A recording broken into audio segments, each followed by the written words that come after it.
wrestling é um esporte olímpico que surgiu na Grécia Antiga.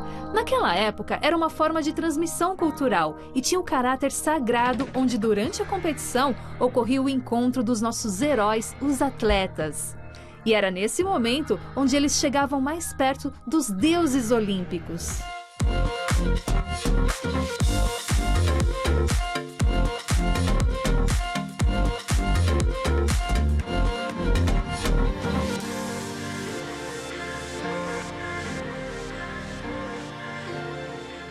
Ser atleta é uma complexidade de coisas, né? Eu diria que acontece na vida da maior parte das pessoas. A gente tem músicas para várias fases, né, de competição. É o que nos ajuda assim a ancorar, eu falo, porque a gente tem que conseguir trazer aquele sentimento, aquele melhor teu no dia da competição. E vamos combinar que não é todo dia que você acorda no teu melhor, mas para o atleta não tem escolha. O dia que você não acorda no seu melhor, você tem que trazer esse seu lado. E aí foi engraçado que 5 minutos antes de eu entrar para uma das minhas lutas que definiam a vaga olímpica, eu estava escutando a música Amarelo, do álbum Amarelo, justamente, que tem uma parte que ele fala: para nós perder não é opção, sabe? E para mim isso é muito verdade, assim.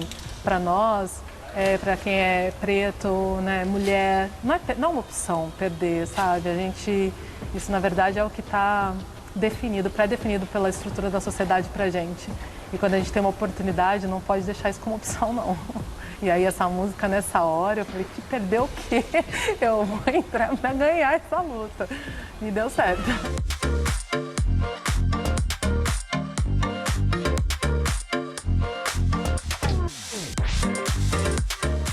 Essa é a Aline Silva, uma mulher cheia de medalhas, conquistas, um verdadeiro orgulho para o nosso país. Mas a sua história como atleta foi marcada por muitas batalhas. Para começar, ela veio de uma família onde a mãe teve que fazer papel de pai e mãe. E ela já fez de tudo nessa vida. Já foi segurança de boate, trabalhou em lava rápido, se formou em estética, fez faculdade de educação física. É uma mulher multifacetada, sem dúvida. Agora, você me pergunta, e a paixão pelo esporte? Começou com o judô, mas em 2002 ela decidiu migrar para a luta olímpica, uma modalidade até então desconhecida aqui no nosso país.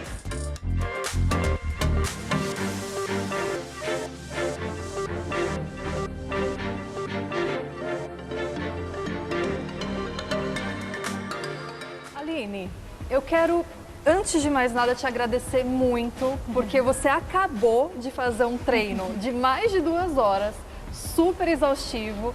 Acredito que você está, né, cansada, né, baixando aí, né, a adrenalina. Então eu quero agradecer muito por você ter esse tempo de conversar com a gente. Muito obrigada. E por abrir o seu coração um pouquinho, a sua vida, para que a gente possa conhecer e se motivar. Ah, imagina, obrigada a vocês. Como que a gente precisa dessas iniciativas para divulgar o nosso esporte, o nosso trabalho.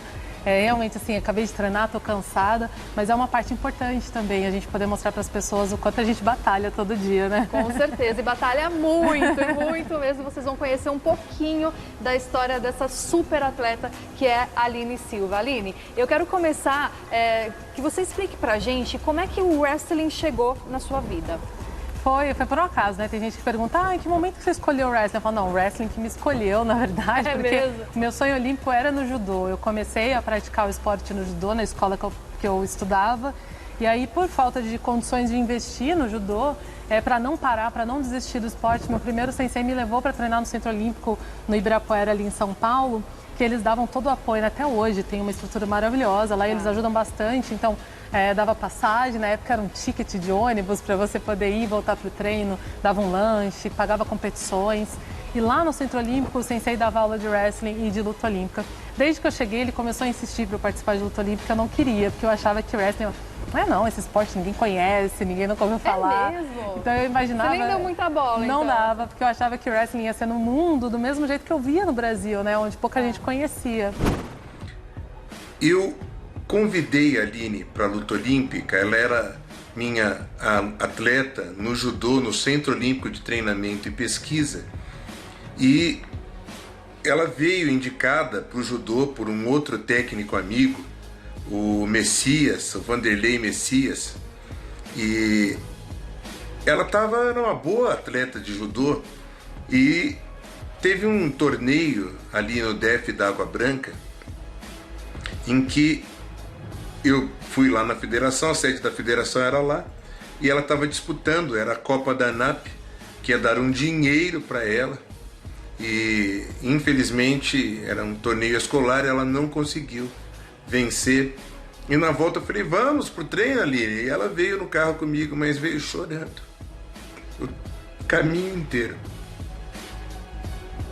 Sei, esse resultado era muito importante porque eu ia poder ajudar minha mãe. Minha mãe é tudo para mim. E eu entendi que a vida dela precisava mudar. E eu estava com um projeto novo, iniciando a luta olímpica no Centro Olímpico. Eu tinha ido para os Estados Unidos e na volta eu pensei, puxa, o judô é tão caro. Essa modalidade vai ser fantástica na vida de muitos atletas. E eu vou usar uma expressão que talvez seja até estranha para algumas, mas eu praticamente profetizei para a Aline que ela seria uma excelente atleta de luta olímpica. A luta olímpica estava começando, eu tive a graça de ter vários atletas em nível nacional e internacional, muitos destaques, mas o maior de todos os destaques que eu tive certamente foi a Aline. E aí em 2003 que eu viajei para um Mundial em Nova York, nunca tinha imaginado na minha vida assim, viajar de avião para fora do Brasil. Competimos no Madison Square Garden. Uau, vi aquele ginásio lotado, com muita gente torcendo, muita gente competindo. Aí eu entendi que, na verdade, o wrestling era pequeno no Brasil, mas não era assim no mundo. Voltei para o Brasil e nunca mais fiz judô.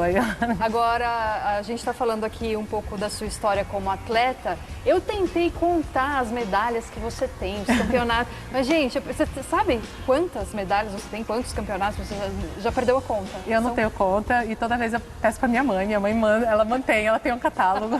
E aí, quando me perguntam, eu vou lá buscar, eu peço para ela. Ela jogou num drive lá pra gente, então eu já tenho, eu pego o catálogo e mando para ela. Então vamos descobrir. Aliás, foi bom você ter falado da sua mãe, porque a gente vai, né, Lígia, a gente vai descobrir aqui quantas medalhas que você já ganhou. Ai, que legal. Queremos saber. Mas eu também quero aproveitar e falar um pouquinho da sua vida pessoal em relação à sua mãe. Porque eu imagino, eu faço aqui uma pequena ideia do quanto ela foi importante para você. E eu acho que nesse momento, nessa matéria, que a gente vai registrar um momento importante da sua vida que você está vivendo agora e poder falar de uma pessoa tão importante que foi sua mãe, eu acho que é legal a gente deixar registrado aqui também.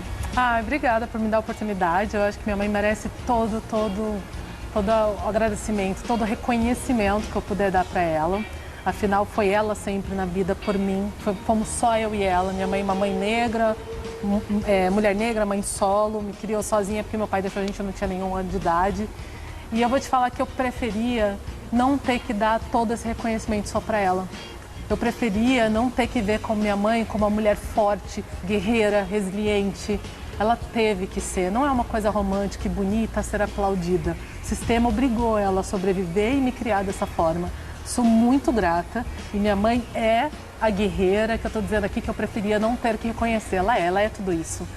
Mas ela precisou ser, assim como um monte de mãe que a gente tem no Brasil, assim como um monte de mulher negra, mãe solo, que estão aí batalhando dia a dia para fazer dos seus filhos o melhor, sabe? Falar da Aline para mim é até um pouco difícil, porque foram muitas conquistas, foram muitos desafios, foram muitas superações que passamos na vida até que ela pudesse chegar onde chegou. A Aline, quando criança, era muito independente e por conta desta independência, ela acabou exagerando um pouquinho nas decisões dela na pré-adolescência, como hoje se diz, né? E me deu um pouco de trabalho. Depois que eu consegui colocá-la numa escola particular, onde ela conheceu o esporte, é que a vida dela se transformou. Foi a oportunidade que eu tive para evitar que a Aline pudesse cair no mundo de drogas e de criminalidade, né? Hoje, o que eu tenho para dizer? A Aline é tudo aquilo que eu poderia desejar na minha vida, né? Ela é o meu suporte, ela é o meu braço direito, meu braço esquerdo, e é a minha vida. E a sua vida pessoal, como é que ficou? Porque a dedicação é tanta. Você conseguiu conciliar isso durante sua vida até esse momento? Dá para um atleta conciliar, ter uma vida fora do tatame? É tatame que chama, né? A gente chama de tapete, mas pode chamar de tatame, as pessoas reconhecem. Tá, tô aprendendo wrestling isso, não aqui, tem que é problema. novo pra mim. Não tem problema, que a gente consegue treinar em tatame também. Mas problema. dá pra ter uma vida fora daqui ou a dedicação é 24 horas? Eu vou te responder o que meu primeiro técnico falava pra mim, que às vezes final de semana, a gente era muito jovem, a gente queria ir pra festinha dos amigos, queria ir pro cinema, se divertir, mesmo se tivesse competição. Natural. E ele virava pra gente e falava assim, olha, você já tem que escolher agora. Ou vocês vão ser atleta ou vocês vão ser pessoas normais, os dois não dá. E eu diria que para a maior parte dos atletas, separar a vida pessoal da vida profissional é quase que impossível. Uma outra coisa que eu escutei de um dirigente uma vez foi assim, ele falou, olha, eu tenho meu horário de trabalho aqui, quando acaba das 6 horas, eu posso fazer o que eu quiser na minha vida. Eu posso ir para happy hour, posso encher a cara, posso passar a noite acordado desde que às 8 da manhã eu esteja aqui de novo. Vocês, atletas, não podem. Porque seu sono, o horário de dormir é treino, porque é descanso. A hora que você está comendo, não é só, vou comer porque eu gosto de comer, faz parte do treino, do nosso rendimento. O horário do descanso, o horário da distração, tudo isso pra gente é calculado e faz parte do treino. Então é muito difícil você separar. A nossa rotina era super complicada, porque eu e a Aline, nós nos formamos em estética e cosmetologia, e a gente tinha rotina de treino super pesada, eram 3 treinos por dia, e a faculdade não era próxima ao local do treino, então terminava o treino sempre muito em cima da hora da faculdade, a gente chegava sempre muito atrasada, sempre viajando, sempre competindo, então era muito difícil de conciliar. A gente não sabe como é que a gente conseguiu se formar no meio dessa loucura toda, né? Mas eu acho que desde sempre, desde muito cedo, a Aline sempre deu muito bem conta de fazer milhões de coisas ao mesmo tempo. É algo só dela, é uma arte que eu acho que só ela domina, porque é impressionante como ela domina fazer tantas coisas ao mesmo tempo e com tanta maestria. Aí eu fiquei sabendo que teve uma época também que você teve um problema de hérnia na coluna. Tive. Depois do Mundial de 2006. Tive. Não, porque se eu te contar, foi muito ruim. Foram 5 anos praticamente que eu andava mancando. Eu não sabia mais o que era andar normal. Então no início, na época de muita crise, eu cheguei a fazer xixi nas calças porque eu não conseguia chegar no banheiro. Eu cheguei para o hospital tomar remédio na veia porque eu não conseguia andar. Eu ia com a minha mãe, por exemplo, pro shopping, eu tinha que sentar porque minhas costas cansadas, eu não conseguia andar. Foram 5 anos? Foram, mas essa fase assim, crítica que eu tô te contando foi no início, e aí eu comecei a tentar alguns tratamentos. Na época eu não tinha médicos especializados no esporte que podiam me dar todo o suporte, então foi difícil, nada estava resolvendo, eu precisava continuar treinando e rendendo. Eu passei a tomar anti-inflamatório, remédio, então eu tomava 2, 3 para cada treino. Isso é muito comum, né, pelo que eu vejo na vida de um atleta apaixonado pelo que faz. É você ultrapassar todos os limites, porque eu imagino a dor de uma hérnia na coluna, a gravidade disso e a dor que isso deve causar, e você ir treinar, um treino pesado. Não para, Só que dá para evitar, sabe? Por muito tempo eu fiz treino quando eu era mais jovem, assim, eu treinava mais forte, pegava todo o peso que eu podia na musculação, independente se o movimento estava correto ou não. Vou falar um pouquinho sobre hérnia de disco. E antes da gente entender o que é hérnia de disco, a gente precisa entender primeiro o que é o disco intervertebral. O disco intervertebral é uma estrutura basicamente feita de cartilagem que é composta de 3 partes. As placas terminais, que ficam entre a sua interlinha entre o disco e a vértebra, o ânulo fibroso, que seria a parte externa do disco, e o núcleo pulposo, que é a parte mais interna. E a hérnia de disco ocorre quando o ânulo fibroso se rompe e o núcleo pulposo ele extravasa por essa ruptura do ânulo e podendo ou não causar compressão nervosa. E aí, quando o paciente faz o diagnóstico de hérnia de disco, você faz um trabalho de fortalecimento, principalmente nesses grupos musculares, para que você possa ter uma reabilitação melhor. E aí vem aquela relação com o atleta, mas o atleta ele já tem um bom condicionamento, já tem um bom fortalecimento. Sim, porém, a grande maioria dos atletas, eles são focados no fortalecimento dos grupos musculares que eles mais utilizam. E isso faz com que muitas vezes eles tenham um desequilíbrio entre o que a gente chama de agonistas e antagonistas. E o foco do tratamento do atleta é basicamente fazer com que esse desequilíbrio ele entre numa situação de harmonia, que a gente consiga equilibrar todos os grupos musculares e daí sim fazer todo o trabalho de reabilitação. Hoje em dia, na educação física, já se avançou muito em entender a importância dos treinos de cores, aquelas pranchinhas, exercícios de estabilização que parece que você não está fazendo nada, mas aquilo tem uma importância gigante na prevenção de doenças e também no aumento de força, né, alongamento. Então, antigamente, a ideia era que era quanto mais pesado, melhor. Hoje em dia, a gente já entende que se você não preservar o corpo do atleta, você volta muitos passos por causa das lesões. Eu conheci a Aline em 2018. E em meados desse mesmo ano, infelizmente ela precisou passar por uma cirurgia ortopédica. Ela teve uma lesão no joelho séria e passou por cirurgia e nós fizemos a reabilitação dela. Foi um período de grande experiência, grande contato, que ela me ensinou muita coisa. Eu pude ver o quão grandiosa pessoalmente ela é também, além da parte profissional, que ela é muito competente, né, muito inteligente sempre. E a partir dali a gente fez uma grande amizade também e eu pude ver que ela tem um coração enorme, ela sempre quer ajudar as pessoas, ela tem um passado bem complicado, ela precisou passar por alguns desafios na vida e ela sempre foi para cima dos problemas para superá-los. Agora eu quero que você me conta do seu cargo na CBW. CBW é a Confederação Brasileira de Wrestling.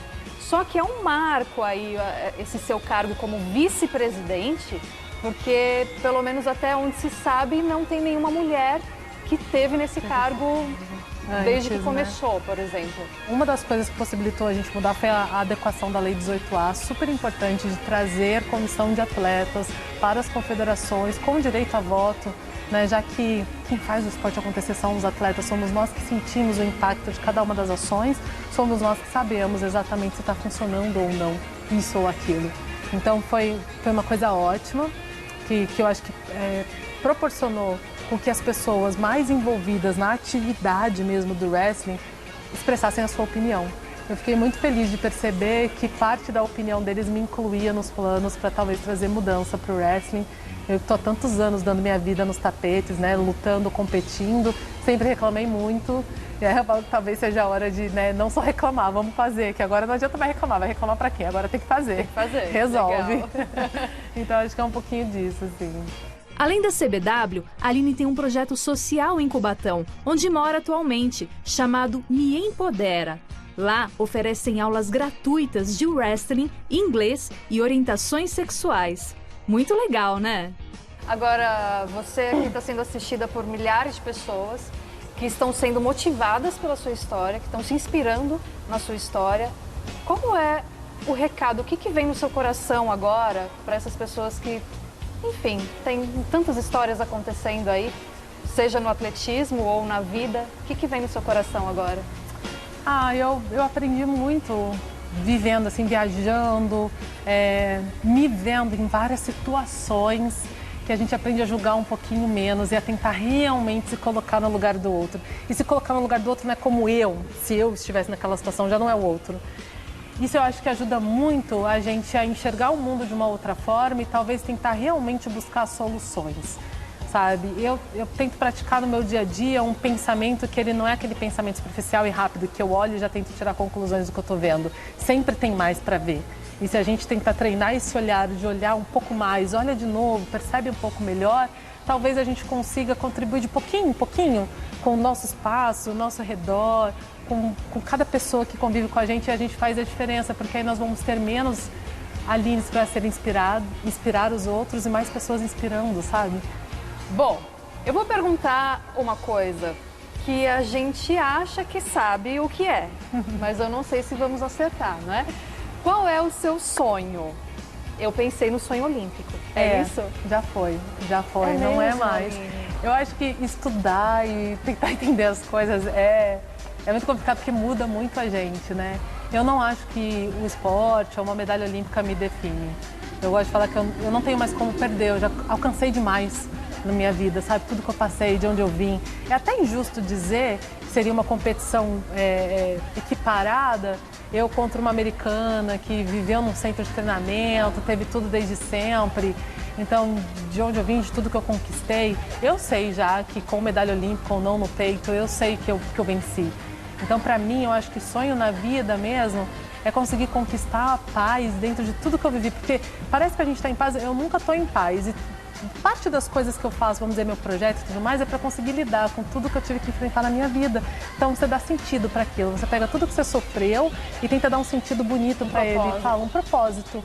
Mas hoje eu tenho um sonho de poder sentir que eu, de alguma forma, cumpri com esse propósito e poder ficar em paz, sabe? A medalha olímpica não vai me definir, se tiver ou não vai fazer diferença na minha vida hoje, sabe? Aline, como é que a gente agradece? Ai, obrigada a você. Sem poder abraçar, né? Sem poder abraçar. A gente queria muito dar um abraço. Ainda mais fedida do jeito que eu tô agora, foi sorte, viu? Eu acho que é sorte. Que bom. Ai, olha... Muito obrigada. Em nome da nossa equipe, em nome de todo o público do Você Bonita, muito obrigada por você abrir o seu coração, abrir a sua vida e nos ensinar tanto, porque a gente é assim, né? A vida é assim, é um compartilhar, né? Obrigada. A gente aprende, a gente passa pra frente, então muito obrigada por compartilhar a sua história, esse momento seu da sua vida agora e desejar tudo de melhor, desejar paz, que é o que você quer. Obrigada.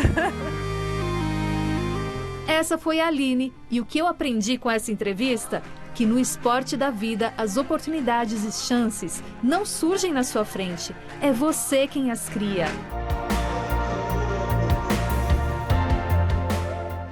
Que lindo, ó, palmas. Um beijo, minha amiga Camila Galete, parabéns mais uma vez. Lá no Instagram vocês acompanham tudo, @Camila Galete. E um beijo pra Aline, que a gente tá aqui numa torcida, a gente estava comentando enquanto acompanhava a matéria, que é o seguinte: o esporte, gente, resgata, e só quem teve essa experiência ao longo da vida e coloca ali uma gratidão no esporte, do esporte ter mudado, né, a condição, do esporte ter dado educação, disciplina, comprometimento, é que também consegue levar toda essa parte maravilhosa para outras pessoas. Então, o exemplo dela da ONG e de tudo que, né, quem acredita e confia no esporte, vive o esporte, consegue projetar para as outras pessoas. Então, eu vou deixar aqui para vocês os contatos, vou agradecer o SESI, SESC e a ONG Mempodera, tá? E vamos chamar todo mundo para assistir. Eu vou ler uma nota aqui da Aline, então, para vocês. A Aline foi para o Japão, iniciou os treinos na semana passada. Ela passou por todos os protocolos necessários, então fez os testes para Covid. Dia 31 de agosto, agora, sabadão, né, dia 31. Sua luta será às 22 horas, na modalidade wrestling, que a gente mostrou aí na matéria, categoria de 76 quilos. Sábado a gente não vai perder, viu? Um beijo pra você, tá todo mundo aqui na torcida.